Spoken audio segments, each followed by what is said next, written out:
Hi, everyone. I am Beth Rebay, the Director of Repair, which sponsors the Civics Project, and I'm also today's co-host of the Civics Project episode 42 on abortion.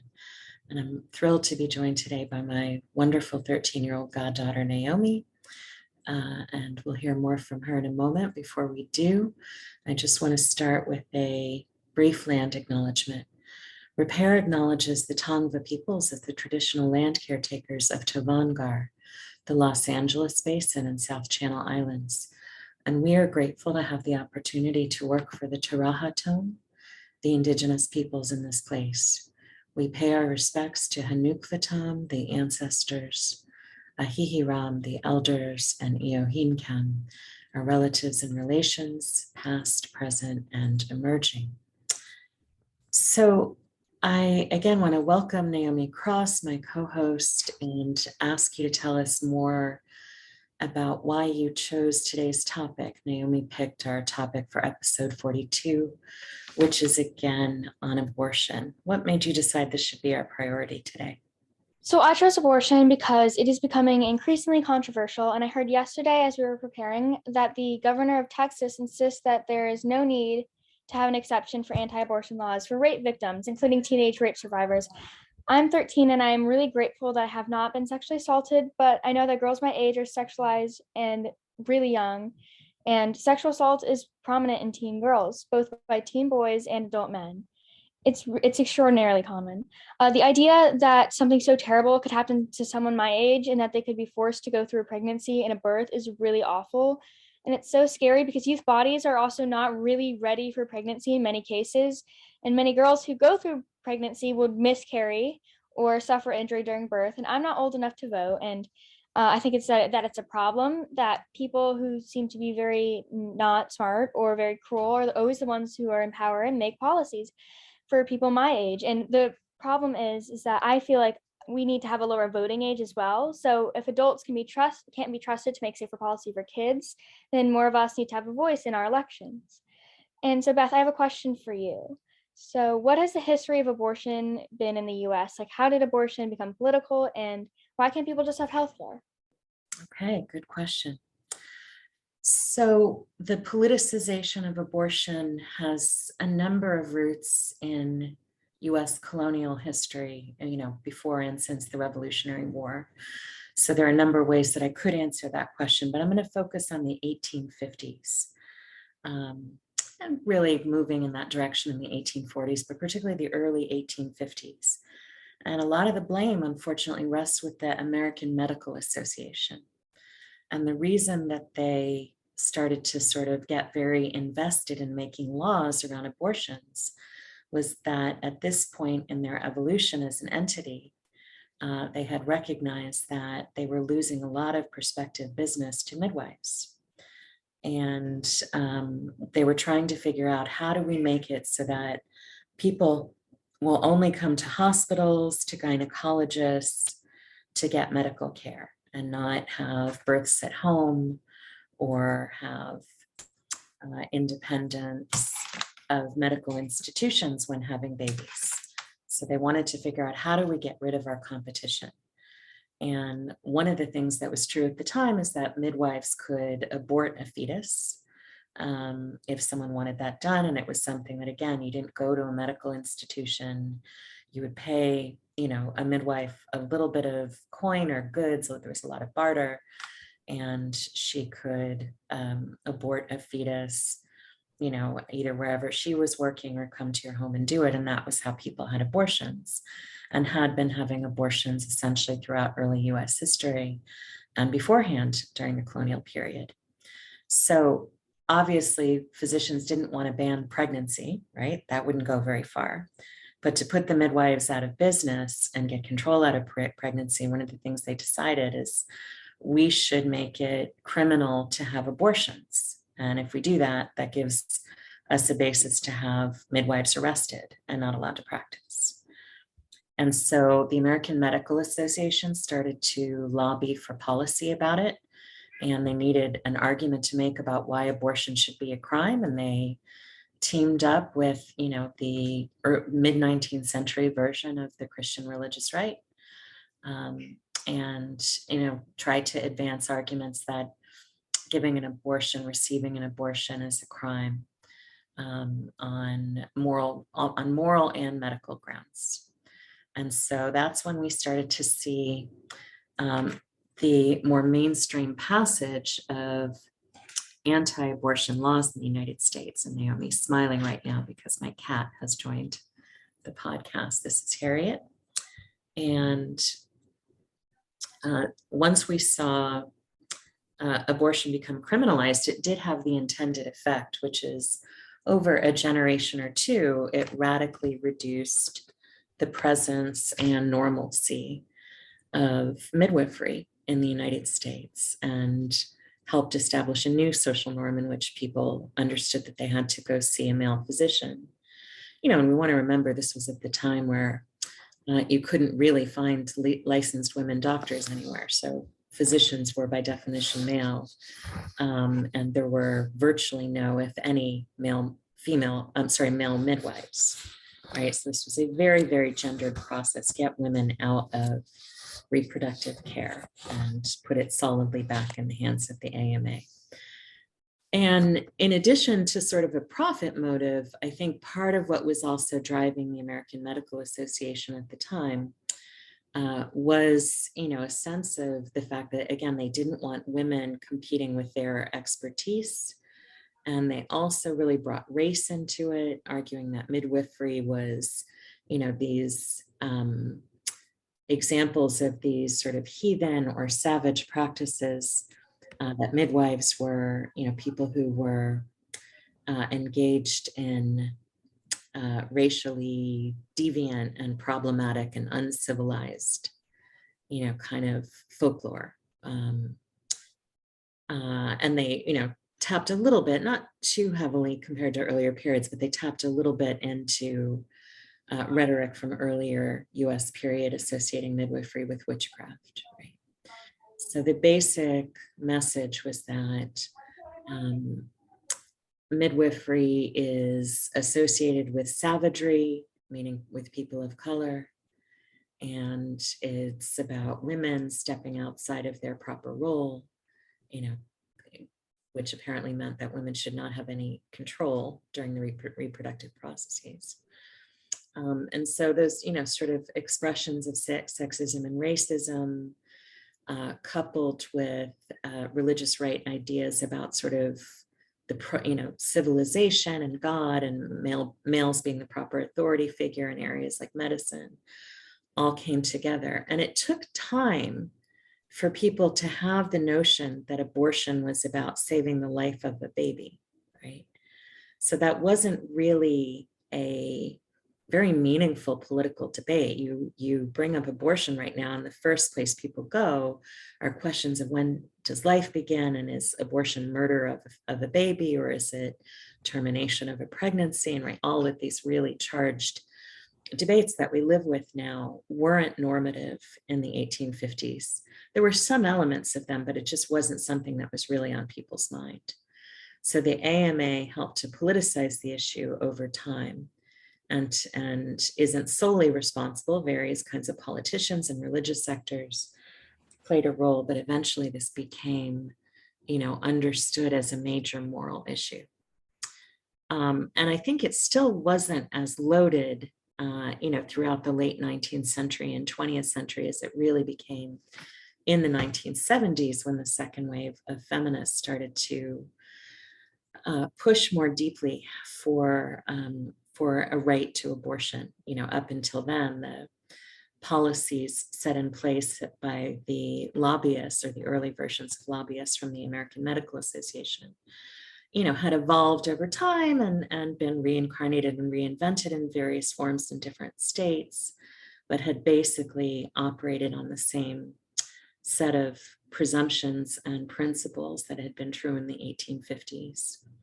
And so when we start to get to the second wave of feminism, this is the first time, not the only time the issue's been raised, but the first time that there's a strong enough public political challenge to potentially change policy, which is what actually eventually happened. Does that answer the question? Yes, it does. In a nutshell, you can blame the AMA. How did the idea of abortion rights come about? Okay, so it was a core premise or focus of what we can think of as late 60s and early 70s to mid 70s, second wave feminism. Most of our listeners probably already know this. We refer to the second wave as the period of advent of feminism, right at the sort of tail end and emerging directly out of the civil rights movement. So late 60s into early 70s. And one of the core issues that was identified by feminist groups in this era as critical was the ability to end a pregnancy. And at that time, this became sort of a mainstream focus of feminism as an emerging movement. Later, advocates would start to critique the limitation of the issue solely to abortion, saying what we really should be talking about is reproductive justice in a much broader frame, which can include sterilization, contraception, prenatal care, postnatal care, sexual, and reproductive safety, and just and care for new mothers, working mothers, the ability of parents to support and bond with children. So really conceiving of both families and sexuality in the process of reproduction as a much more expansive issue. But in the 1970s, abortion was what folks were really talking about. There was some attention as well in this period to pregnancy discrimination in the workplace, and some early pushes for family and medical leave, for maternity leaves, and eventually parental leaves. But abortion was definitely among the most central and among the most controversial aspects. And so that term abortion rights basically belongs to that era. And a few things that I think are interesting to know about this time period. One is just that, there were multiple pushes coming out of the second wave of feminism to figure out how women could have more reproductive autonomy. So those of you who are familiar with that period may know the term consciousness raising, or CR, which referred to groups of second wave feminists who would meet and talk sometimes in great detail. The consciousness raising as a method had actually been adopted from the civil rights movement, but feminist consciousness raising groups really spread around different parts of the country. And the basic idea is that people would come and narrate their life experiences, and then whoever was facilitating that particular group or the group as a whole would work on figuring out what were the commonalities of their experiences and how could they understand where their personal experiences were actually connected to broader gender politics. So getting a little more deeply at the question, the sort of why of it, I think was located in that era. That is, women got together to talk. A lot of what they were talking about is the inability to have control over their own reproductive processes. And they were exploring what to do about that a few ways. So some were advocating for policy, which eventually, and doing a lot of grassroots work in that respect, which helped bring about Roe versus Wade, the 1970s era decision on abortion, which basically made access to abortion, at least in a limited way, a constitutional right. Others were really exploring, like, what else can we do that's just about, learning our own bodies. So at the time there was a technique. This is an interesting one, Naomi. It's called menstrual extraction. And it was a way that women could get together in groups and learn how to basically extract their menses using, basic, no surgery or anything, no opening anybody up, just how to go in through the vagina and extract the menses and bring it out all at once. And one of the consequences of that is that if you did that in a particular month, you wouldn't have to go through bleeding for several days having a period. I think this is an interesting one to talk about with Naomi, because she's really interested in menstruation as a social and political issue. So 1970s era feminists were learning how to perform menstrual extraction, which gave you a way to basically remove your egg before you would normally menstruate, so that there wouldn't be a possibility of pregnancy in that time period. So one of the things that folks who are involved in the women's health branch of the second wave of feminism noted is that when Roe v. Wade passed, everybody sort of relaxed and took a breath and said, okay, great, we can have abortion rights through medical care. And so the efforts to sort of figure out how to get control more directly, mostly died in that era. So that's an answer. Does that answer the question, Naomi? Yes, I have another question for you, and that is, what rights do women have under law right now? Okay. So I'll focus, we could answer this question a lot of ways. I'll focus on federal law, particularly constitutional law, to start, and then just acknowledge a couple other things quickly, because it's a complex question. So we won't have time to totally answer it. But basically, our doctrine right now creates a certain basic and limited right to access abortion, which the Constitution protects individual women from having eroded or interfered with to a significant degree by states. So I'm going to unpack exactly what that means. The Constitution basically says there's some precedent in law, even though the word privacy doesn't exist in the Constitution. And for those who'd like to know more of that history, we have a prior episode on the right to privacy from a few months ago. So the court basically referenced prior constitutional decisions that had acknowledged the right to privacy as embedded in the 4th, 6th, and 14th Amendment, and possibly the 9th Amendment as well. So the courts recognized, even though the Constitution doesn't say privacy, it's bound up in, it's implicit in the meanings of various amendments that we've ruled on before.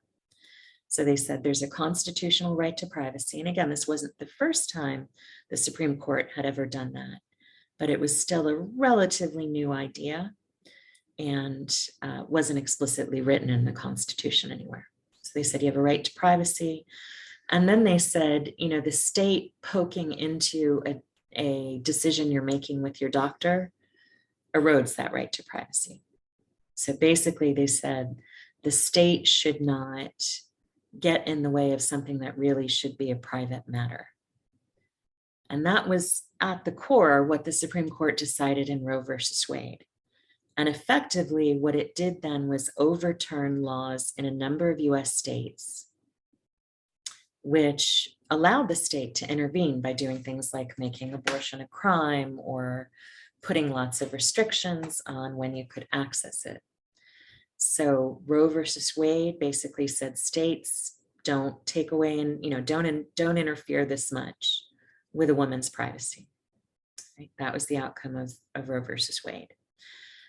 And subsequent Supreme Court doctrine interpreting the same issue basically said, well, okay, let's think about when and how do you, would we say that the state is really interfering to the point where they're taking away some constitutional right?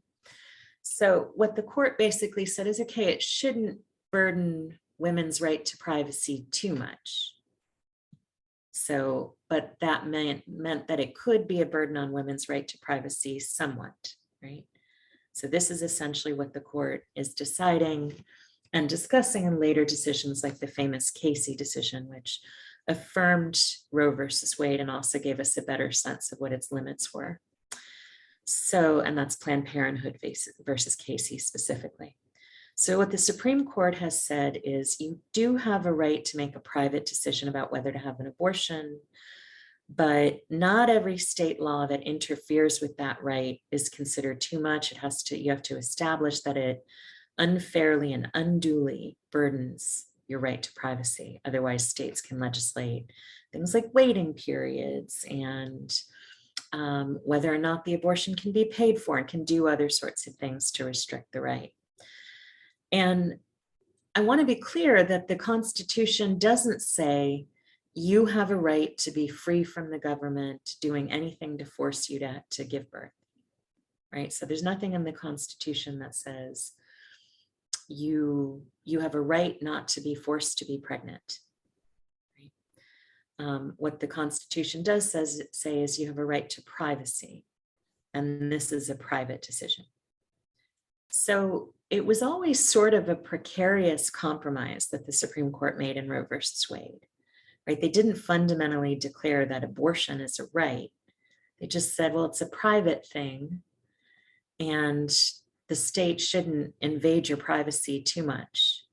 And then later they said, well, they can do some stuff. They just can't really, really, really invade your privacy way too much so that you couldn't have an abortion at all ever. And in an oversimplified nutshell, the history of federal jurisprudence about this has been about different states and jurisdictions testing the question of when is it too much interference? How much can people get away with? And meanwhile, at the state level, we have different states trying different things to sort of chip away at Roe versus Wade. And that's been happening for a long time. And those cases keep getting challenged, sometimes in state courts, but often in the federal courts under the 14th Amendment right to privacy as it exists now, and as was the foundation for Roe versus Wade.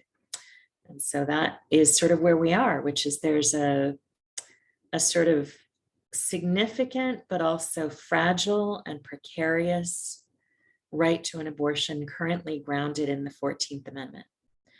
And just as the Supreme Court shifted away from prior policy by just declaring first that privacy was a right, and second, that abortion was a private issue, there's nothing other than public pressure that can keep the Supreme Court from just changing its mind now that it's got a new set of justices. So I just mentioned state laws, and one of those, as you know, is the recent Texas heartbeat law. And, this is a law that basically allows individuals to sue for $10,000 anyone who has an abortion or aids anyone in getting an abortion, not just abortion providers, but anybody who assists them in any way. And it even has some really sketchy language. I mean, it's a sketchy bill across the board, but it has some really sketchy language, which even says that the intent to help someone have an abortion is a basis for legal action. So if you intended to do something, even if you changed your mind, if someone had evidence that you had decided to do it initially, they could conceivably, as this law is written, take action about it. And so, the question now, or one of the questions before the Supreme Court around this Texas heartbeat bill is, does this place too much of a burden on women's privacy rights? And, we've seen courts sometimes say, yes, you can really delay someone's access to abortion. You can restrict it so that it's not available in certain geographies. You can refuse to have insurance policies cover it, and you can counsel people in ways that involve a lot of pressure, right? So we can understand there is a lot of precedent going both ways, but there's plenty of precedent that says you can really significantly interfere with someone's rights.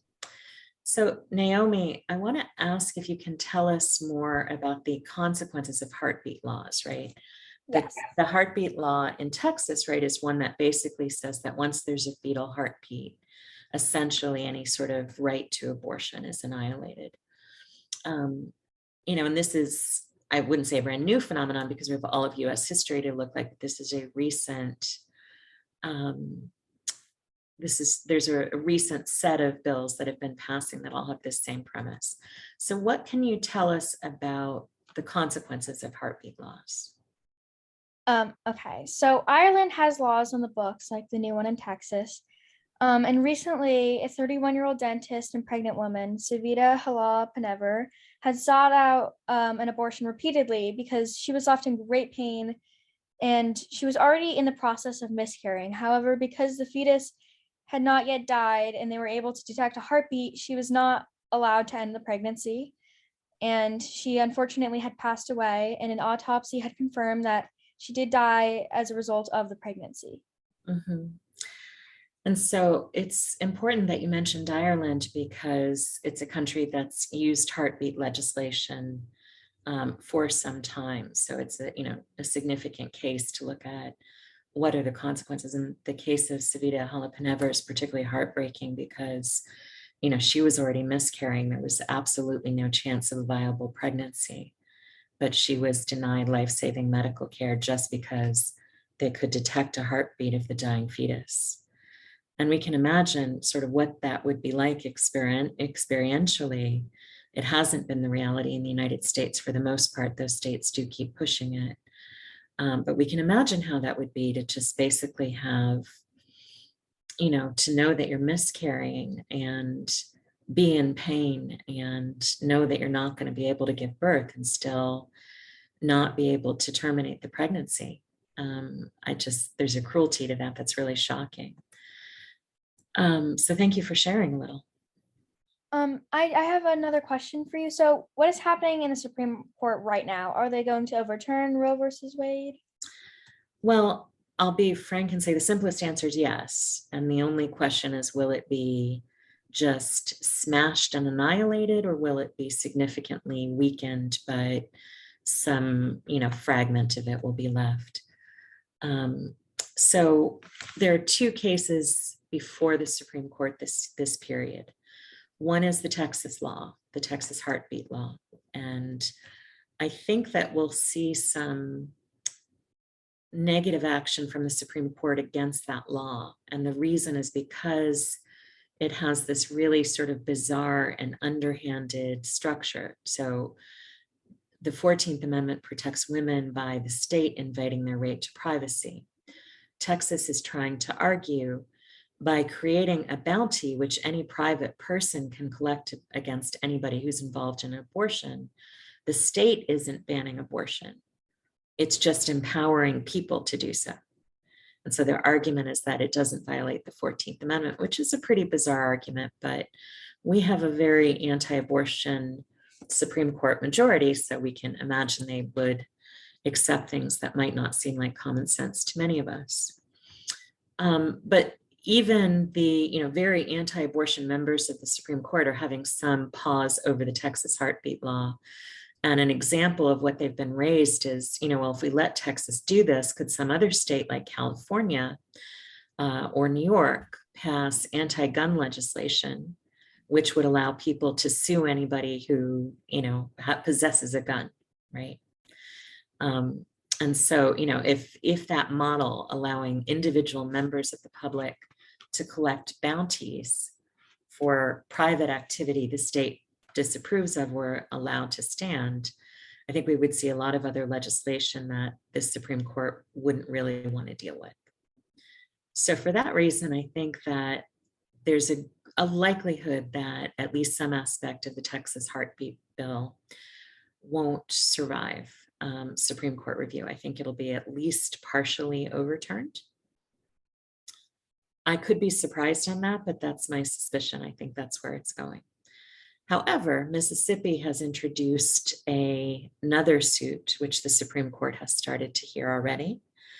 And Mississippi has basically passed a law which it knows from prior efforts is not allowed under the past 50 years of jurisprudence using the Roe versus Wade doctrines and the constitutional right to privacy.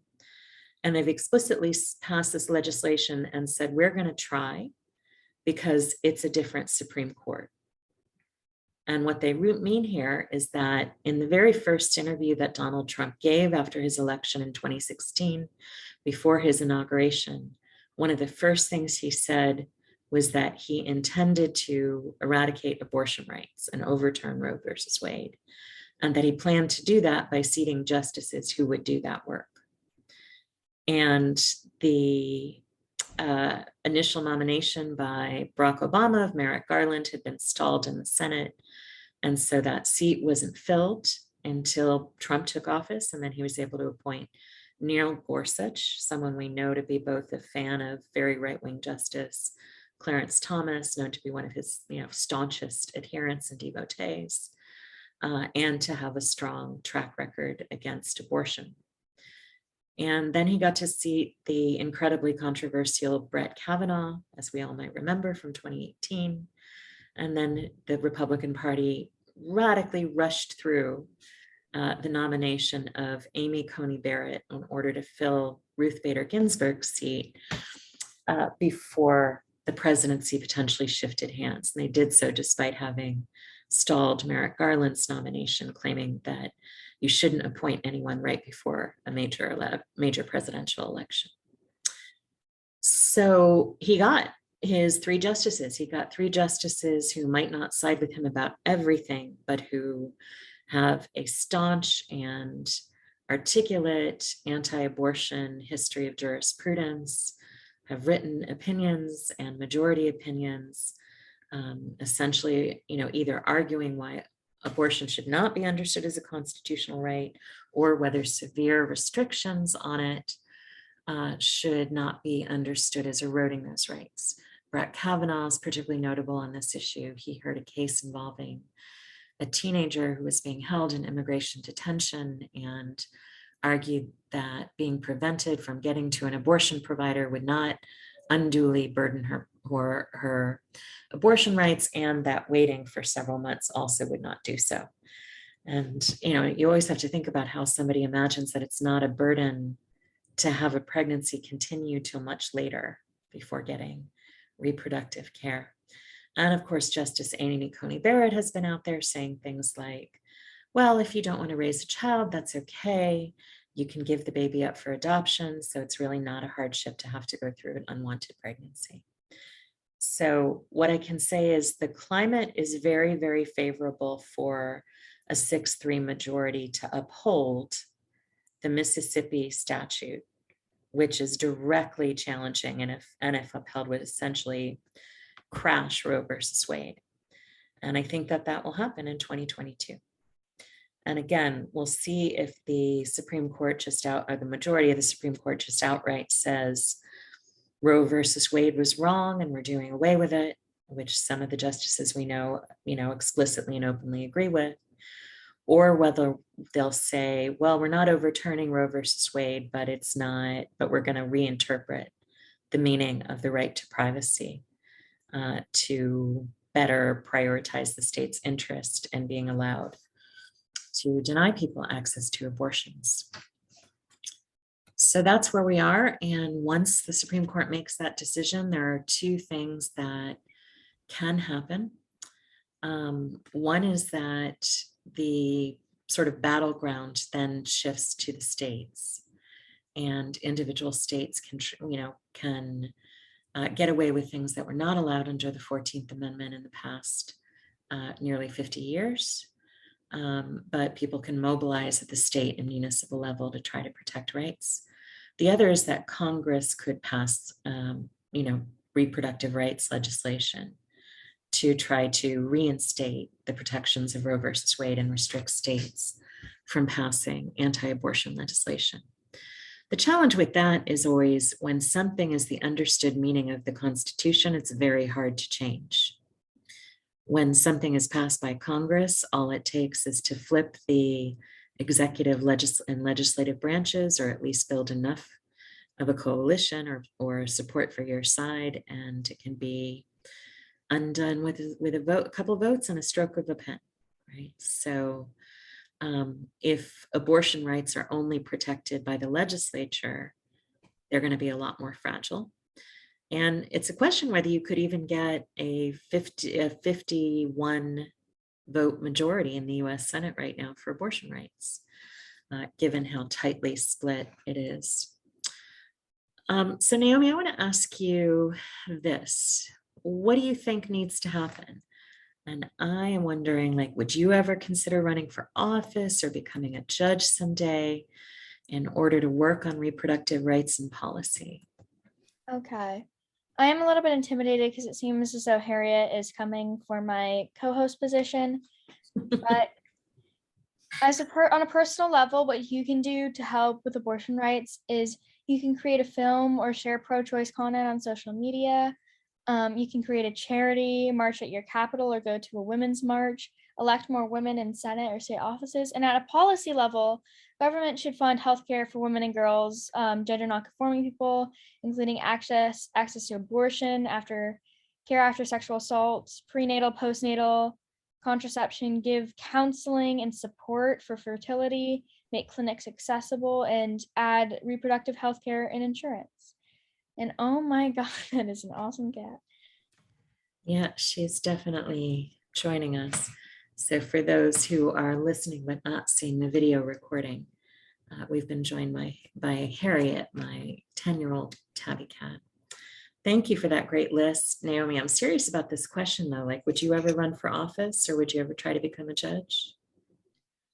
I definitely would consider it. I feel like it's important to have fresh new views, and I feel like the new generation should definitely start to become part of our legal system. And so, yes, I would consider it. I feel personal responsibility to help change the world, and so I feel like yes. Yay, that makes me really happy. Well, you know, you've got an eager godmother to help mobilize votes for you if you ever decide to take that step. So Naomi, I'm wondering, for those who'd like to learn more, would you share a book recommendation for this episode? Of course. So the book recommendation is Reproductive Justice, an introduction by Loretta Ross. It has Kindle and hard copy. Okay. Thank you, Naomi. Definitely a good book to read. So I've mentioned as of our last episode that the Civics Project will be taking a hiatus. So you won't see us in January or for a while. We do plan to return eventually, and Naomi will definitely be invited to join us again when we do return. So thanks so much to everybody who has been joining us so regularly in 2021. It's been an amazing 42 episodes, and I'm really grateful that you have been here to share them. We're going to end our recording here, but for those listening, please like us and give us 5 stars and share. And again, to those who've been joining us and supporting us along the way, we're so grateful for you. And for our Zoom audience, we'll be happy to take more questions once we finish recording. Thank you again, Naomi. Okay.